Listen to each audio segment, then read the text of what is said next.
Hi, இன்றைக்கி சோய்க்கீரை பொரியல் எப்படி செய்யலான்னு பார்க்கலாம். இதை செய்கிறதுக்கு கொஞ்சமாக சோய்க்கீரை எடுத்துக்கிட்டேன். இது ஆக்சுவலாக சைனீஸ் கீரை. கனடாவில் பார்த்தீங்க அப்படின்னா நம்ம ஊர் கீரையெல்லாம் அதிக அளவு கிடைக்கிறது இல்லை.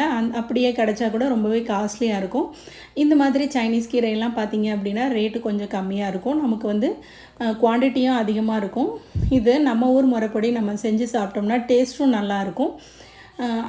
இதை செய்கிறதுக்கு கடாயில் கொஞ்சமாக எண்ணெய் விட்டுட்டு கடுகு உளுத்தம் பருப்பு போட்டு நல்லா பொரிஞ்சதுக்கப்புறமா கட் பண்ணி வச்சுருந்த வெங்காயத்தையும் சேர்த்து நல்லா வதக்கணும். இது கூடவே கட் பண்ணி வச்சுருந்த கீரையும் சேர்த்து நல்லா வதக்கிட்டு இதுக்கு ஒரு தேங்காய் மசாலா சேர்த்துக்கலாம். அதுக்கு மிக்ஸி ஜாரில் கொஞ்சமாக தேங்காய், 2 பச்சை மிளகாய், கொஞ்சம் ஜீரகம், கொஞ்சம் வெங்காயம் சேர்த்து கொரகொரப்பாக அரைச்சி எடுத்துக்கணும்.